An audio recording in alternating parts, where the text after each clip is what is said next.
Hello there, welcome along. This is Business Connections Live. This is edition number 26. In fact, it's good to have your company. My name's Steve Harlan. If you're wondering who this lovely lady is sitting next to me, it's Linda Bazan. Linda is the co-director, in fact, of Business Connections Live. And we've had a really interesting day today. We went down to the big aviation debate in Epsom Downs, in fact, today, where they were talking about the future plans for the different airports, or where the situation for the different airports may well be, or whether there's going to be additional runways, in fact, and where they're going to be built. Are they going to be built at Heathrow? Are they going to be built at Gatwick? That's what the discussion was all about. Now, we were hoping to bring that to you on the programme tonight. It is, in fact, we've decided to bring that to you in its entirety as a special programme that you're going to be able to find on the Business Connections website in the next couple of days. But before we move on through the programme, because we've got a very exciting show for you tonight, let's just talk a little bit about what we saw today. It was fascinating. I know it makes the programme very concentric down here to the southeast, but it really is important for businesses up and down the country, isn't it, when it comes to where the expansion for the airport's going to be? That's absolutely right. And what they were proposing today was the Heathrow Airport were looking at two proposals for Heathrow Airport. A proposal for one new runway to the northwest, or a proposal to extend the existing northern runway, enabling the extended runway to operate as two independent runways. Gatwick Airport's option was a proposal for a new runway to the south, and there is a new proposal for the Thames Estuary Airport on the Isle of Grain. Now, it was very interesting, wasn't it, the actual conversation? We had three presentations. We had a presentation from Colleen, the CEO of Heathrow Airport, yes, which was very interesting. And then we had another one from Stuart Wingett, who is the CEO of Gatwick Airport. And then Guy Lavis, who's the External Affairs for the Mayor of London's office. And the three were very, very different. It seemed like Gatwick are very, very keen to actually have this as an addition to them so that they expand. Heathrow, of course, are very, very excited, and they really do want to have a further airport. But what was interesting from the Mayor's office, of course, was some of their proposals. The fact that maybe what they would do, they would flatten Heathrow Airport and build a new town there. I mean, what was your feelings about that? Well, as far as I'm concerned, where Heathrow Airport is at the moment, of course, a lot of industry and small medium-sized businesses are built up around Heathrow. So if you flatten Heathrow and build residential houses on there, where are the people going to work? Because all of the work will be moved to the east of London.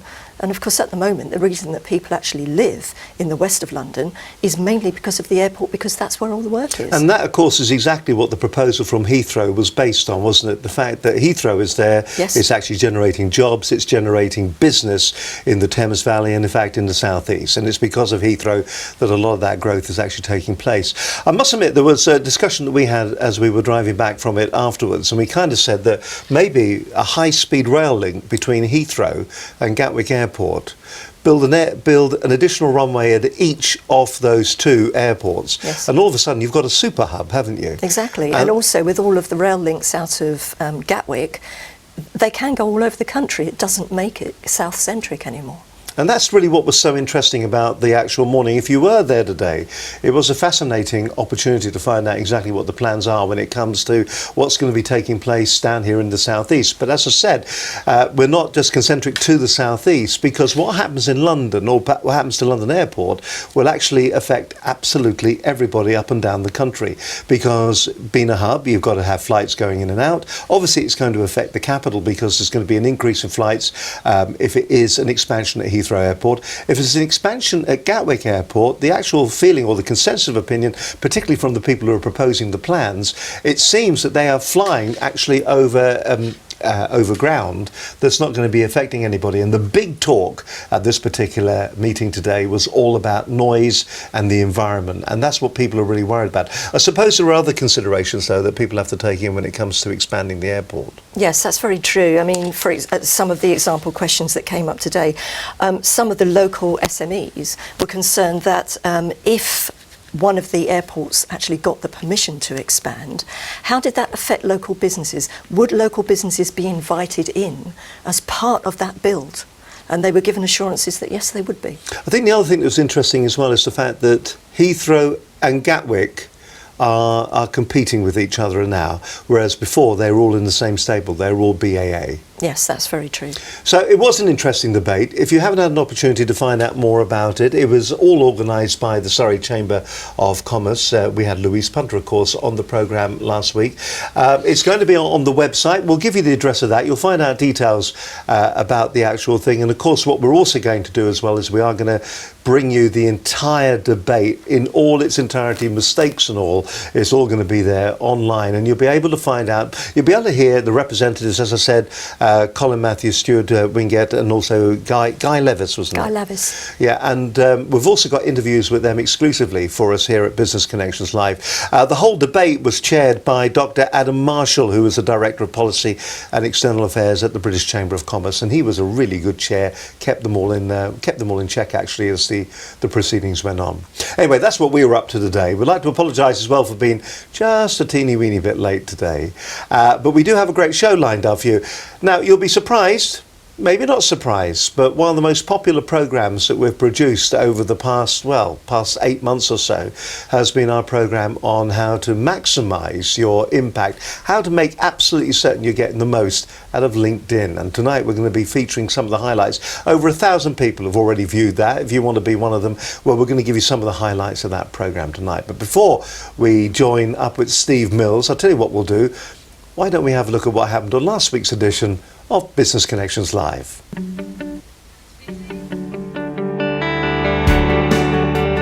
So who have we got on the show tonight? Well, my guest this evening is Louise Punter, CEO of Surrey Chambers of Commerce, and also Board Director Tom Gibbons. We hope to be talking to Yolanda Ruggs, CEO of Hertfordshire Chambers, Phil Smith, who's going to be with us very shortly, Managing Director of Business West.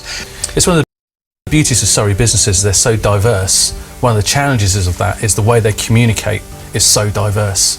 And as a chamber, we have to be everywhere, communicating in every different style so that we speak to all those different businesses. We're just there to solve problems in a way, to find out what are the barriers to businesses growing, and is there something available that can solve that barrier. I speak to people who join purely because they want the line and the voice into government that Surrey Chambers of Commerce gives into BCC, that give into government. They're probably the two that I come across quite often, because they're two quite opposite ends of the spectrum, the people who want to meet other businesses and the people want their voice heard. I think it's a very simple, reflecting what Tom and Louise said, it's a very simple three-legged stool. People want to make the till ring more often, however they do that, by networking or joining up or whatever they do. So make more sales, make the till ring more often, one. People do like to moan. We're British, we like to moan and shout at people, whether anyone's listening in Westminster, I don't know. But for example, we've got a right battle with the Mayor of Bristol, who's doing some residence parking plans in Bristol, and they're probably the right idea in the long run, but he's going about it far too fast, far too quickly in the wrong way. So we're having a right battle with him on behalf of our business members who are upset. That's two things, shouting and moaning. And the other one is just making their business more effective. If you talk to any business, wherever they come from, you're going to hear things about skill shortages, transport and congestion, parking, and I think, finding new customers. I really do believe it is about the knowledge sharing.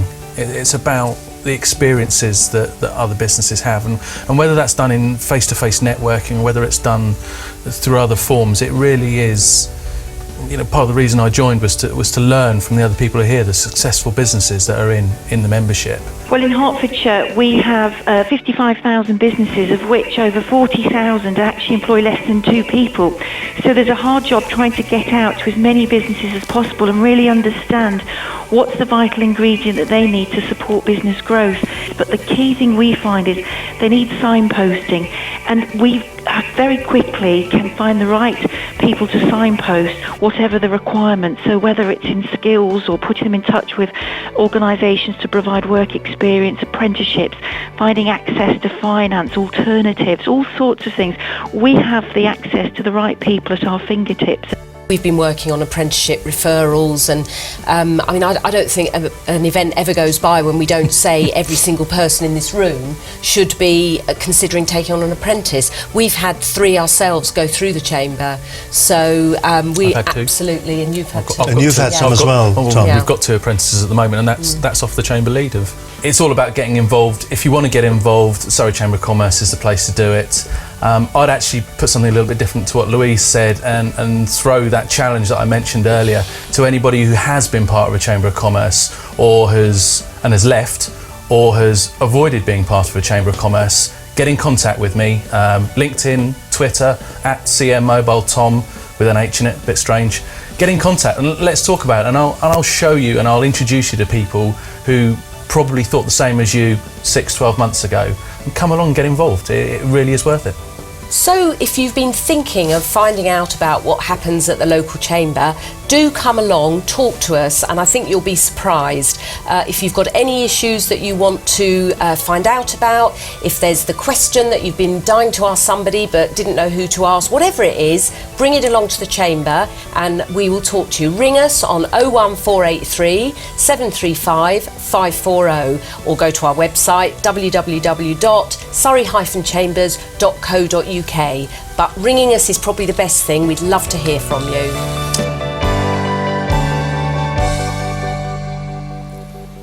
They are Louise there from the Surrey Chamber of Commerce, fantastic lady. We saw her today as well when we were down at the big debate, the big aviation debate in Epsom Downs. So we said we promised you that we're going to bring you some of the program, in fact, when it came to LinkedIn. It's probably one of the most powerful marketing or business tools that we've actually got. A lot of people don't realise that. There are lots of little techniques, there are little ideas, little things that you can do with LinkedIn that can really increase sales. And at the end of the day, it's all about the bottom line, isn't it? We all want to increase our sales, we all want to increase our profits, we all want to make more money. Now, LinkedIn is a great way of promoting yourself, but there are right ways and there are wrong ways of doing it. A couple of months back we had Steve Mills in, fantastic bloke, very, very knowledgeable, and he's a guy that's a true professional when it comes to using LinkedIn. He understands what it's doing, he understands how it's trying to do it, and he also understands how you should be implementing your strategy when it comes to your business development when you're using LinkedIn. That's what he does. Now, the nice thing about it is that since we put the programme up, it's had over 1,000 views, something like 1,024 views. 1,024 views. That's 1,024 people who have now got the edge on your business because they know how to use LinkedIn. If you're sitting there thinking to yourself, well, all I ever do is I receive things from people saying, I'd like you to join my group, or I'd like you to join me as far as a business connection is concerned. If you've never done any more with it, well, now's your opportunity to find out what you should be doing, up to 50 groups. It is a fascinating hour. So let's join myself and Steve Mills as we were looking at how to increase business by using LinkedIn on Business Connections Live. All right, tonight it's Steve Mills. It's all the Steves this evening, and we're looking at LinkedIn. Steve, once again, great to have you with us. Your companies, I suppose if we were looking for you on the websites at the moment, there are a number of different topics that come up. Sure. For instance, on LinkedIn, I know that, and I can see it on your screen there, the prudent marketeer. Yes, which indeed. is always good. Yes. So the other names of the organisations or the companies that you run are?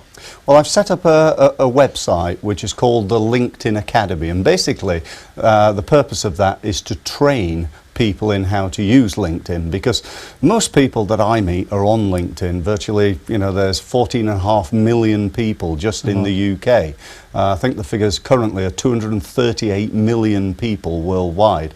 But I would say that most of them don't really understand how to use it. And so I set up the LinkedIn Academy, which people can join for free, and I provide updates and tips on what's happening on LinkedIn and how people can effectively market and grow their business on LinkedIn. If you were put on the spot and somebody said to you that the one big error that most people use or do when they're using LinkedIn, what would it be? Well, I think the one big error is to not use it, really. It's sort of so many people say to me, well, I'm on LinkedIn, but I don't really use it.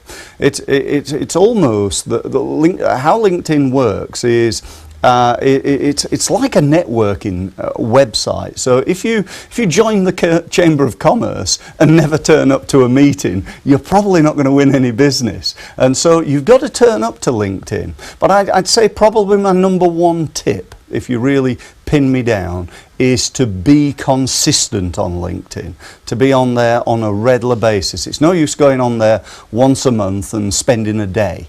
It's more like 5 minutes here, 10 minutes there, you know, another 5 minutes in the afternoon, and so on and so forth. So be consistent. It's interesting you say that, because the kind of feedback that we've had about all social networking sites is that you have to be consistent, you have to be in a conversation, you have to be regularly going back. Even looking at the likes of YouTube, it's no good just putting the odd video up. What you need to be doing is a regular series of videos. Absolutely. If you're promoting your business, promoting your company. So it's an ongoing, regular commitment. If you feel you're not going to have time for it, then I suppose any video is going to be, or any contact is going to be better than no contact. Sure. But if you do want to maximise your return on these kind of websites, you do need to be entering into a conversation with the other people. Yeah, absolutely.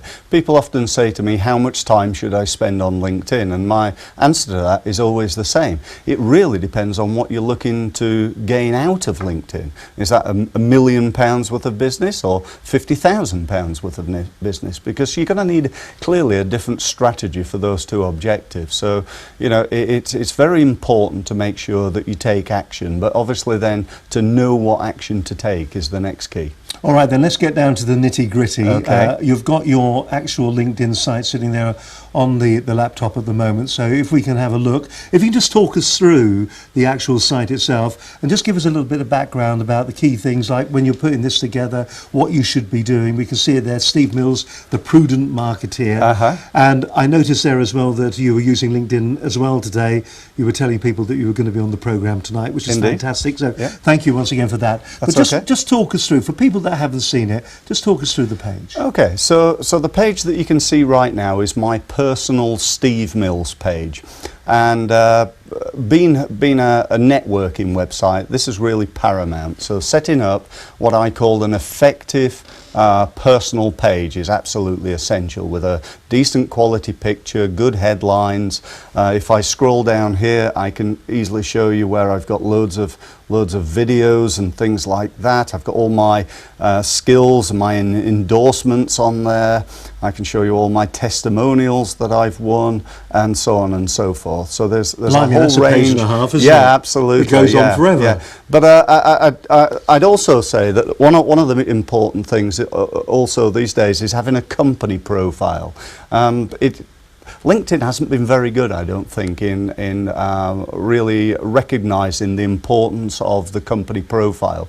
But it's just changed. LinkedIn's undergone a lot of change over the summer, and the company profile page is now much, much more important and much more effective. And so if listeners have not got a company page yet, now is a good time to start and set that up. Is it possible to go to your company page Yeah, to see sure. the kind of thing that we're talking about Yeah, here? by all means. And people that do set up their company pages, what are the kind of mistakes that they make when they're doing that? Or what is the important and critical information that they need to get onto the page? Well, let me just go to the page. I'd say one of the biggest mistakes that people make, again, is that they don't fully complete it. So if I go on to my page here, they don't set everything up on here. So you can see here I've got my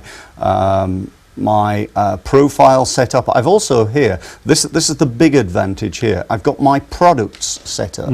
So I've got all my products, everything that I sell is already up on LinkedIn.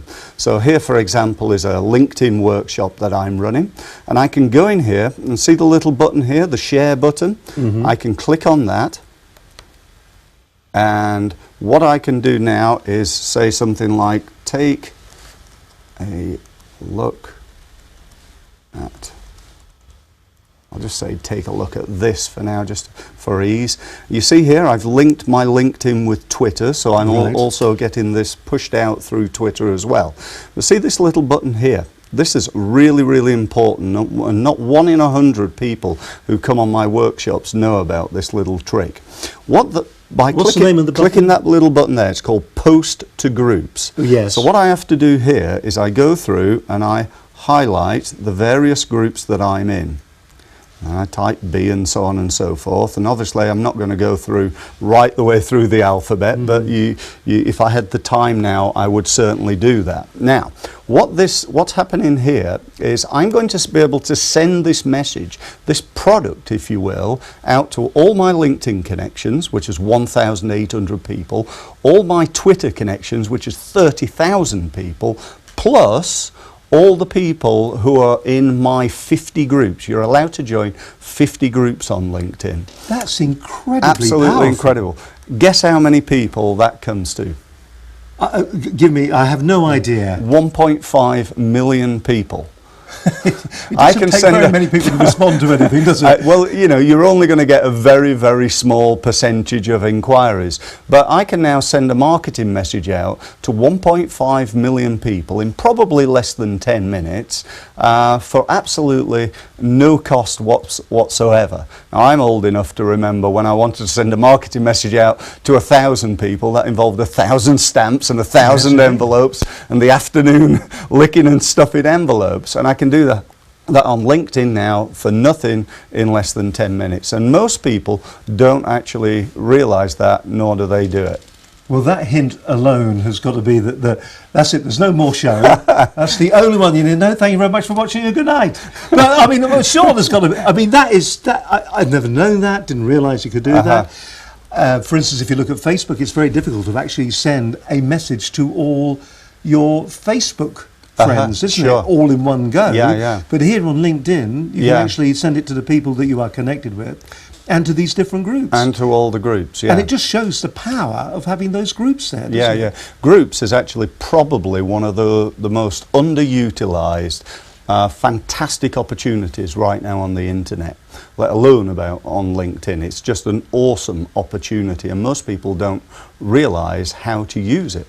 Now, you were doing a presentation the other week, weren't you? Now, you must have asked that question of the people that were there. Sure. And you sort of said, so how many people actually send out to the groups? How many people do that? How many how many people were at the meeting you were at? I had about 300 people. I was speaking at a national conference for an association, and there were about 300 people in the room.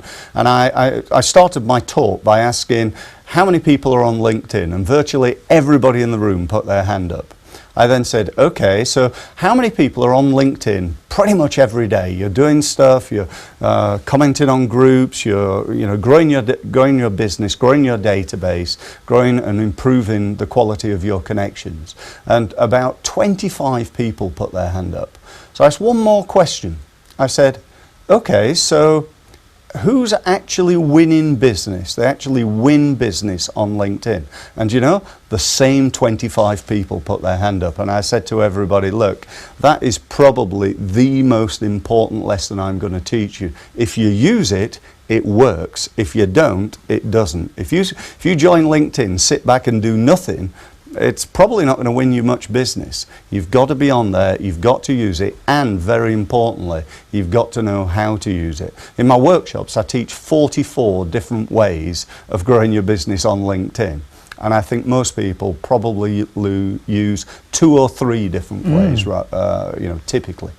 And when it comes to finding out the information, obviously they can go on your seminars, but is the fact that with LinkedIn, it is all there anyway, waiting to be used, and they don't really hide anything, or is it a case of looking at techniques to use? Well, it is techniques, yeah, but 99% of what you can do is free. There's no cost. There are a couple of things that are a fantastic opportunity that you have to pay for. You can pay, for example, to have an upgrade, to be a paid-for LinkedIn member, and that gives you added benefits, added privileges.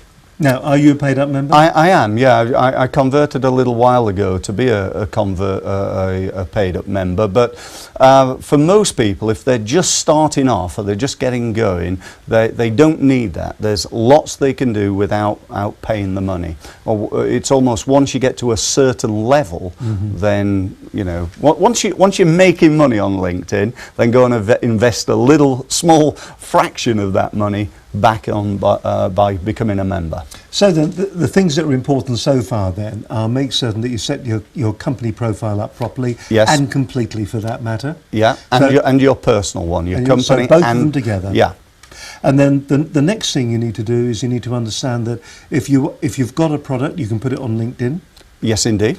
And you can tell people about your product or your business, and you can do that simply by not only your people that you're following and they're following you, but also by using the groups that are on there. So it's worth sitting down and saying, well, who would be interested in my business? I mean, how do you decide what groups to be a member of?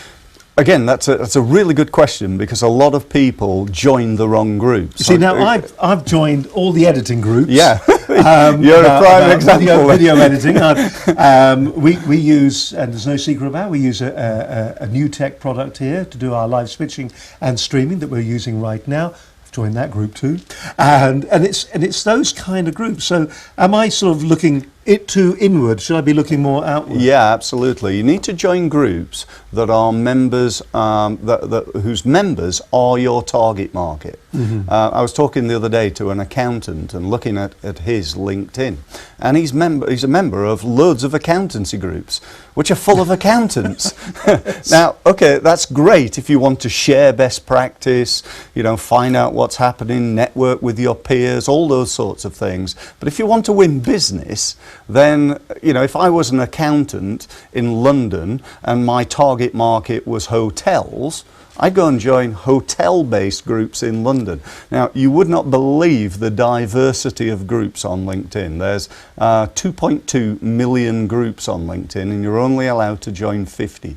So it's really important to do the research. You can do that on the top here. You can click in here and go to groups, and then just in here, just type in your target market. If my target market is hotels in Birmingham, I'm going to type that in. Let's be a hotel for the moment, Okay. shall we? And we'll type that in. We'll see what we get. It's always interesting to put you on the spot, just see how accurate the information is. Sure. I'm not doubting you at all, Steve. No. But it is fascinating. I mean, I think just from hearing the first 10 minutes of this programme has given a lot of information to small businesses and what they should be doing with LinkedIn. Already it's unveiled a whole series of different things for me. So here we are, we're pretending that we're a hotel at the moment. Yeah, so these are all groups that have been tagged with the words Hotel Birmingham. So here is the top one there, you can see the Quality Hotel Birmingham. That's one of the groups that we might be interested in. Actually, I think that's slightly wrong. It's still on companies. Sorry, let's just get this it right. There we are. You can do it. Yeah, there we go. Let's try that again. Is there any headway or anything like that in actually starting your own group, or is that really, join groups but don't start your own because it's too much like hard work? I believe in maximisation. So on the short term, if I want to win some business, I can go join a group of 50,000 people and start, commenting and taking part in the group. If I start off with my group and it's a new group, I start with just me, and that takes a little bit more time. Having said that, it's my group, so I'm the main person in that group, and I've got some credibility. Now, I have special rights. I can email all the members of the group, for example, and I can position myself as the expert. It's almost like, again, running your own networking event. Do you want to turn up as one of 50 people, or do you want to run your own event, be the person at the front, welcoming everybody, and so on and so forth? And to me, that is a much better thing to do, but it just takes a little bit more effort. It's interesting, I think, from what you've said so far. Once again, we find ourselves in this position where we really have got a very powerful tool that we're not using. We've now looked at the groups, how we select our groups. We identify the fact that who we're looking for is our target audience. What do we do next with LinkedIn? Well, the next step in terms of groups is to take part. Again, take part in the conversations in that group. The other thing that a lot of people don't realise is when you're a member of the group, that means you can access each of the members of that group. Let me give you an example of how powerful that is. Let's say some of the listeners today might be looking to do business with, I don't know, a corporate business. And we all know how difficult it is to get into corporates, to find the name of the head of procurement, the director of retail services, or whatever that may be. So what we can do is we can use LinkedIn to do a search on the company. So we can do what's known as a people search on the company. So for example, if I wanted to do business with, let's say, Vodafone, I could go onto LinkedIn, type in Vodafone directors. That would give me a list of every director who's a member of LinkedIn that works for Vodafone. So we're talking thousands of people to start with. What I can then do is, if there's a particular director that I'm looking to win business from and want to get to meet, I can go into his profile, have a look at which groups he's in or she's in, join the same group, then I can access that person. I can get their telephone number, I could probably pick up their mobile. That is genius. That is fantastic, isn't it? But you know, small businesses don't realise that, do they? No, they don't. Most of them don't realise how powerful this fantastic website is. Well, so far, absolutely amazed. Okay, so we've now got access to potentially our customers in the future. Yeah. What about raising our own profile and the right things to be saying, the etiquette of actually using LinkedIn? Is there one? Or can you be as blatant and as over top of as you want? Or is it very much a case of reining it back a bit and doing, consider everything you're going to write? I think, again, it's networking. Okay, it's online and it's all over the world, but if you think about networking, you wouldn't go to, again, a chamber of commerce, walk in and go, "Hi, my name's Steve Mills, would you like to buy my stuff?" I just wouldn't do that. I'd go and ask questions, I'd network. You'd engage? Yeah, I'd engage with people, I'd build relationships. And so I believe very much in the 80-20 rule. 80% of what I'm going to do on LinkedIn is going to be engaging, asking questions, maybe asking for help from people, helping other people. There's the old saying in life, I think, that you cannot help someone else without helping yourself, I think is really true, and that's definitely true on LinkedIn. Again, if I just show you a little trick here, I can go onto my profile here, into the home page, which is the page that enables me to post information out. So if I just scroll down here and give you an example. So let's just assume here that this comment here is something that I think would be really, really valuable to my connections. This person's connected to me, and you see that share button there? Yes, indeed, yeah. Remember I showed you on the products how to share?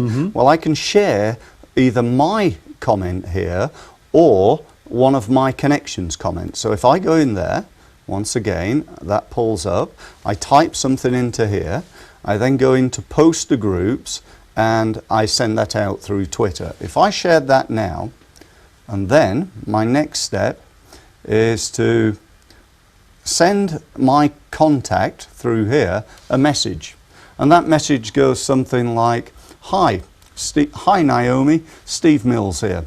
Just to let you know, I really enjoyed your comment and thought it was really useful for business owners." So what I've done is I've posted it out to all my connections. I've also sent it out to my 30,000 Twitter followers, and I've posted it out to my group. So it's gone out to just over 1.5 million people. I hope it wins your business. All the best, Steve Mills. Now, you get Christmas cards after that. Absolutely. Christmas cards and gifts. Always get a comment back, and then in a couple of days when I go, "Hi Naomi, I wonder whether you could do me a favour. Could you please post this out to your connections for me?" What's Naomi going to do? That's the great thing about LinkedIn. It's about helping each other as well as doing business with my connections.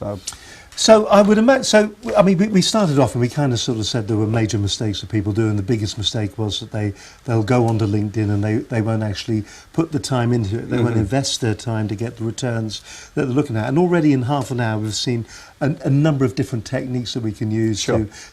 But it is all about communicating. It is all about having a conversation. It's all about talking to somebody and expecting them to come back to you, isn't it? It absolutely is, yeah. It's the key is building relationships. It's all very well me sitting here saying, "Well, I've got 1,800 contacts, isn't that great? Well, no, it's not if it doesn't win me any business. You know, I've got a client who's got less than 100 connections, but they're all these clients, all these customers. He's keeping in touch, and he wins a lot more business than another client of mine who's got very proud of having over 10,000 LinkedIn connections. It's to me, quality, it's about the not quality. quantity. Well, it's both. You know, I want to build my database, my world of people that know me.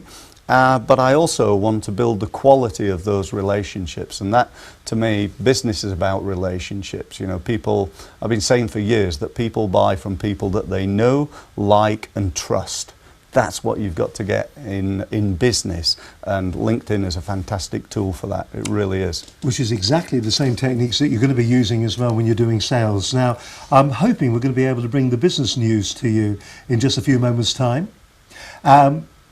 Maybe, it says here. We've got some other news as well, so fingers all crossed. We're going to be looking at what's been happening over the past 7 days. Lots of things been taking place. Of course, we've got this issue that's been taking place in the States. We're going to come back to Steve Mills in just a moment to give you some more inside tracks, some more inside secrets when it comes to actually maximising your return when it comes to using LinkedIn. Actually making LinkedIn part of your arsenal of tools to get out there and to get more business. We've got fingers crossed. Let's see what happens when we press a button right now with the news update. Here's Linda Bazant.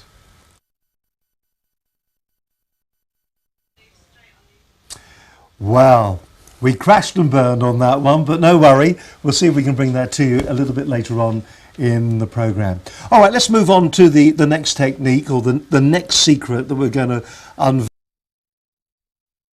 Well, that's always amazing when you see that back. He is a fascinating guy, that Steve Mills.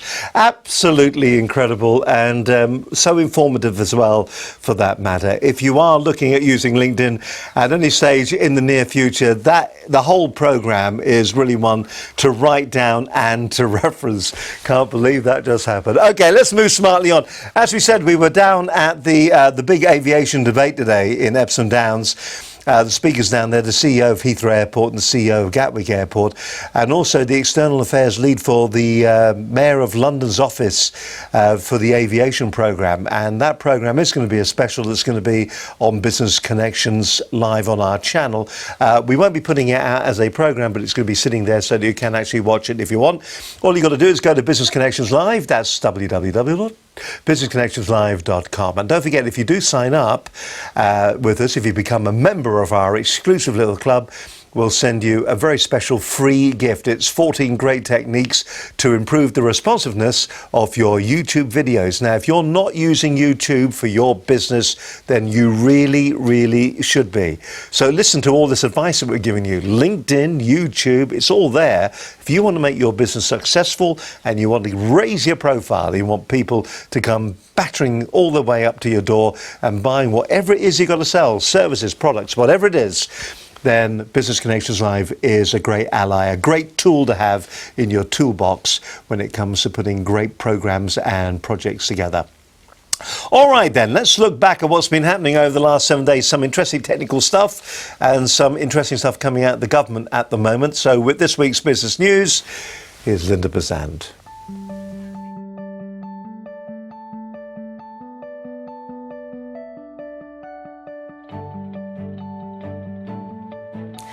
This is Business Connections Live with the business news for Wednesday, the 12th of March 2014. The size of the overall UK economy will this summer overtake the peak level it was at before the 2008 financial crisis, a business lobby group has said. The British Chambers of Commerce has upgraded its forecast and estimates economic growth will be 2.8% this year, up from its earlier estimate of 2.7%. But it also warns of an unacceptably high level of youth unemployment. BCC Director General John Longworth said businesses across the UK are expanding and creating jobs, and our increasingly sunny predictions for growth are a testament to their drive and ambition. Small businesses may still be getting a raw deal from their banks, according to an update from the Office of Fair Trading. It said that banks may be hindering small and medium-sized businesses from getting loans from alternative providers. However, the OFT has warned that further action could follow unless the banks change their behaviour. The banks involved have agreed measures to improve their performance. The Competition and Markets Authority, which takes over from the OFT, and the Competition Commission in April will decide in the summer whether further action is needed. And while the insurance industry appears set for a bill totalling hundreds of millions of pounds for the storms, a report by employment firm Manpower showed demand was strong for those repairing the damage. Mark Carhill, Managing Director of Manpower, said with over 6,000 properties flooded and an average repair bill of £30,000 to £40,000, the beneficiaries of all this extra work will be builders who are already being called in to repair homes. Even in areas where flooding has been less of a problem, the persistent and heavy rain will have highlighted problems with roofs that need fixing, and that should help boost demand for the sector. Apple has released the first major overhaul of its iOS 7 operating system, with fixes and improvements for Siri and FaceTime. The update is available now for iPhones and iPad tablets. The update for Siri includes better controls and a new, more natural-sounding male and female voice. David Cameron has announced plans to introduce 5G to the UK, opening the possibility of downloading movies in just 1 second. It currently takes an average of 1 hour to download a 2-hour HD film using 3G, while the 4 million people with 4G in the UK have to wait 40 seconds.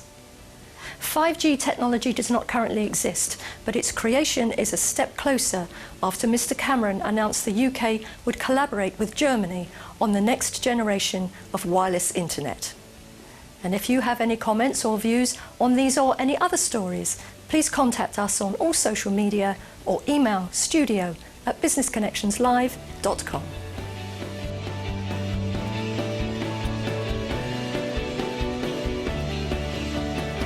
And my thanks to Linda there for this week's news. Fascinating there. Haven't upgraded my iPhone yet, but probably going to be doing that a little bit later on. On next week's show, our guest is Mike Osborne, Managing Director of Phoenix Business Community Unit, an acknowledged leader and award-winning provider of business continuity and disaster recovery services. With all the floods that we had a couple of weeks back, of course, and maybe if your business was affected by that, then maybe something like that's going to be absolutely ideal to maybe back up your business, or at least your systems anyway, so that you don't lose any excessive downtime. And also look out for our show with Brad Burton on the 2nd of April. He was interviewed on the Jeremy Vine show on BBC Radio 2 on Monday the 3rd of March. He was discussing our class backgrounds and whether class backgrounds are important for success in business. Oh no, they're not. Or well, maybe they are. We'll have a word with Brad when he pops in to see us. It's going to be a fascinating show. If you've never seen Brad Burton before, he is one of the #1 motivational speakers in the UK. And he's also the founder of 4 Networking. So if you're a member of the 4 networking groups, or maybe you go to one of theirs up and down the country, then you can actually find out a little bit the inside track when it comes to your leader. Now, we're talking about LinkedIn this evening. It's the most popular program that we've produced. Over 1,000 views of it so far on our YouTube channel, and that doesn't include the other places where you can actually find it. Now, if you're into LinkedIn, this is the perfect opportunity to get the inside track, those additional skills that you need to make certain that your LinkedIn campaign is going to be effective for your business. So it's back to me, because I like me, and also Steve Mills, and looking at LinkedIn for your business. And with me this evening, I've got Steve Mills. Steve Mills is a man that specialises in, well, the whole world of LinkedIn. Doesn't stop there, though. He's also somebody that also will work with businesses to get the returns that they need, actually to raise their profile, to make certain that they're clear in how, when you're operating a business, you can do it more successfully, how you put procedures in. I mean, it really is a complete gambit with you, isn't it? It is, yeah. I provide advice to help people to get the best return on investment from their marketing in full. Yes, indeed. Just briefly, just while we're talking about that, before we go back to LinkedIn, I always ask the question, biggest mistake, do you think, when it comes to people that with their spend on marketing? That's a really good question, and there's only one answer to that, and that is not measuring what works and what doesn't. You know, so many businesses I speak to have no clue at all where their marketing money's going, how many people come to their website, their key marketing numbers. Business is about numbers. You cannot manage what you do not measure, and so on and so forth. And making sure that you've got an understanding of your marketing numbers is absolutely, the most important thing. Because if not, you're just throwing money or time at something that may or may not work. There was that classic quote, wasn't there, of my advertising, half of it works, but I don't know which half. Yeah. And I think that's as true today as it ever was. And unfortunately, it's a mistake that I'd say at least 95% of businesses that when I start working with a business, they do not know. They do not know their marketing numbers.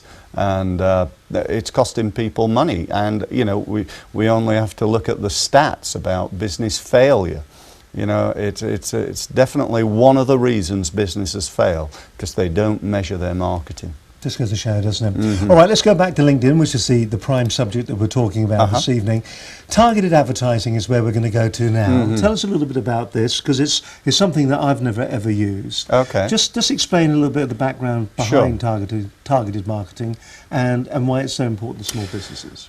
Most people watching today will have heard of Google pay-per-click, or AdWords as it's often known. And basically how that works is that on Google we stick an advert up, normally the ones on the right hand side or the three across the top, and we use keywords. So for example, if someone was looking for me, they may type in marketing advice, and then my advert comes up on Google under the word marketing advice.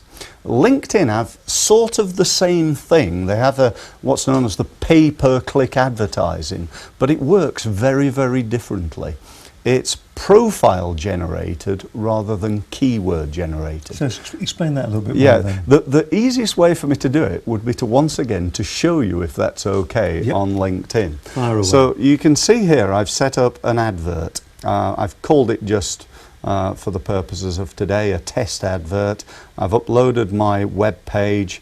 I've uploaded a headline and some great text there, and so let's just assume that that's a nice little advert that I'm going to use on LinkedIn. The next thing to decide is who I want to see my advert. So what I'm going to do is I'm going to click into here, and let's go firstly into Europe. So I'm going to get rid of everybody else outside of Europe. I don't want to advertise to them. You see here there's just 61 million people on LinkedIn in Europe. So if I then go down to, let's say, the UK, we can see here that there's nearly 14 million people on LinkedIn. However, if my business was in Bristol and I only want to advertise to people in Bristol, I can change that now, and I now know, or we now know, there's 174,284 LinkedIn members right now in Bristol. So we can target people very, very well on location on LinkedIn. So we could do an advert that is only seen in any location, literally in the world. But let's just do the UK for now. We can then go and target people based on company. Okay, so here, see that little button there? What this means is that by typing a company's name into there, I can ensure that only employees of that company get to see my advert. So if I wanted to advertise to win business from a particular company, I could literally set up an advert that is only seen by that company. And you talk about targeted advertising. That is just awesome. We mentioned before we even started, we said that all of this can be used for good. And then we hesitated at the word bad. Yeah. But actually, I mean, you can be quite evil, really. I mean, that is the thing about this. To be able to target like that in such a passive way as well, because these people have voluntarily signed up to this. This is nearly like TV advertising, isn't it? It absolutely much is. more niche. But so niche, right down to the company. Or if you're not looking for a company, but instead you're looking for an industry, we can target people. If I want to target people, for example, in the construction industry, in civil engineering, there we go. We got nearly 63,000 people who are in the UK who are work in civil engineering. Now, I can go even more niche than that, because at the moment, this is going to be targeting everybody in civil engineering. But what I might want to do is to target people by title. So I might, for example, want to target just managing directors. So managing directors of civil engineering companies. So I can target right down via location, via company, via industry, and even more so, we've got a couple more things we can do here. We can target people by which school they used to go to, the skills that they have. So this is great from a recruitment point of view. Whether they're left or right-handed? Yeah, well, not quite, but nearly. By groups that they're in. So we can target people, put an advert up to people who are only in a particular group, and then we can do the sort of male, female, or targeting people by age. So that, I think, is a fantastic opportunity. And the great thing about it is it's pay per click. So if people don't click and it doesn't work, it doesn't cost anything. Mm-hmm. And if it does, it's that fantastic. danger, isn't there, with pay-per-click? And we saw this with Google. Yeah. If you get it wrong with who you're targeting to, you're you can absolutely spend a spot fortune. on. Yeah, can't you? it's very easy to waste money on marketing. We all know that. And certainly Google pay-per-click, advertising, and LinkedIn can be done well, and it can be done badly. And the key is knowing what to do. Google's incredibly complicated.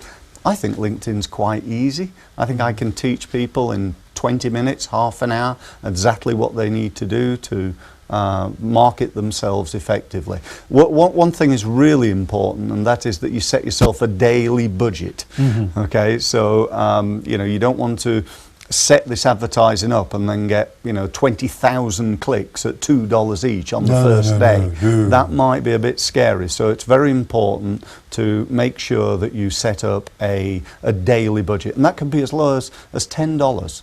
Now, $10 a day. When we look at the likes of doing that with Google, of course, you're buying the different words, aren't you? And different words have a different value. Do we have something similar here, or is it just a click costs this much? No, yeah, it works in exactly the same way. It depends on who you're targeting. So if you're targeting, for example, senior directors in big corporates, it's going to be more expensive on a pay-per-click basis than it is if you're targeting small pubs in Basingstoke. Just, once again, phenomenally powerful. Amazing that you can do that. And I just love the fact that you can take it right down to the niche. Typically then, on an advertising spend, you've obviously dealt with a number of companies that are doing this. What kind of money should you be thinking about investing into this? It really depends on the size of the business. If you're just a small business, maybe a one-man, two-man business, a small business, I just say kick off at $10 a day. What's the worst thing that could happen? It's going to cost you a couple of $100, and at the end of the month, you'll realise this is a great thing or not for you. You might want to test headlines, try and improve the performance of your advert during that time.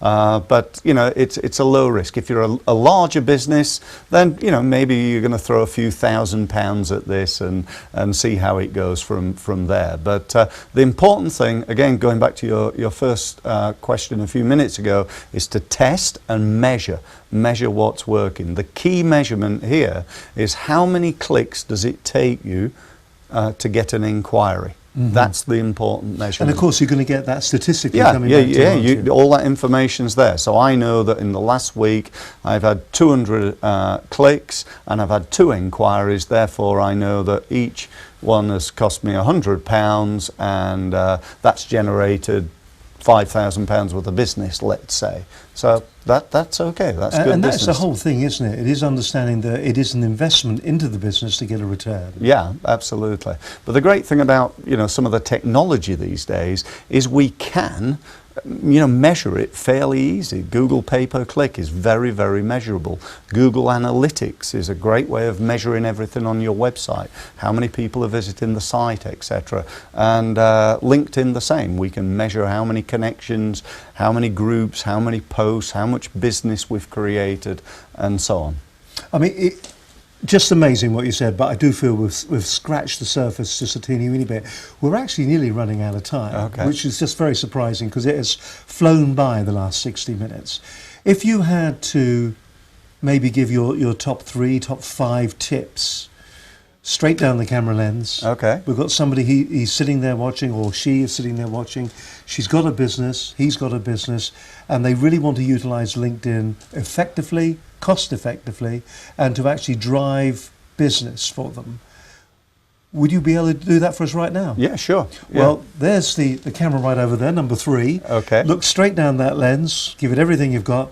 What should we be doing? Okay, so what you should be doing is I suppose the number one thing is setting up your personal and company profile. That's an absolute must. You've got to do that.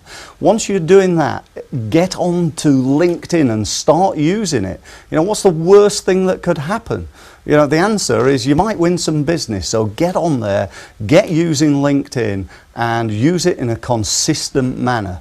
The third thing I'd say would be to use groups. Groups are incredibly powerful. There's many, many ways of doing so. I've highlighted 2 or 3 tonight, but there's lots of other things that you need to know in order to utilize this fantastic opportunity on LinkedIn. The other thing which we didn't talk about tonight is getting recommended. I always believe the that, endorsements. yeah, the endorsements. Indeed. Yeah, the recommendations are really, really powerful. You know, it's great. I can go onto LinkedIn and tell you all about how wonderful my business is, but on LinkedIn, I've got over 80 recommendations from other people who've been onto my seminars saying how, you know, that this has really made a big difference in their business. And everybody listening today can do exactly the same thing. So get recommendations, get quality recommendations. How's that? I tell you what, that's absolutely fantastic. I mean, an amazing opportunity for you here. And I think, as I said, we've only just scratched the surface of what LinkedIn can actually do for you and your business. I mean, this really could be the beginning of a fantastic marketing campaign to raise the profile of your business, let people know what you're doing. There is no point being in a darkened room winking at the most attractive girl in the corner, because in a darkened room, she ain't going to see you. Let's turn those lights on, use LinkedIn, let businesses know that you're there and get in contact with them. We've talked about the fact that you can actually use it to utilize warm calls. What a great idea, using the groups to get out effectively for free mass mailings about your business, about your product. I would imagine the one danger is that you can't use this willy-nilly, can you? What you've got to do, you've really got to make certain that what you do send out is quality content. Yeah, I agree. Yeah, you don't want to be telling people what you've had for breakfast. No. You know, this is not Facebook. This is professional. Mm-hmm. Yeah, you want to be talking about your business, what's happening in your industry, providing some great business insights, business news. You know, going to, you know, sometimes I'll go into Google and go and find some great news on Google and then share that with people that I think would find it of value. So there's loads of play. You know, we're in the information age. There's so many places you can get information, and to be honest, that's one of the things that people often say to me. What do I put? What, you know? How can I post stuff on there, Steve, every day? You know, I'm going to run out of things to say. No, you're not. You just need to do the research, find some information, and think about it. It's not that you have to talk about you.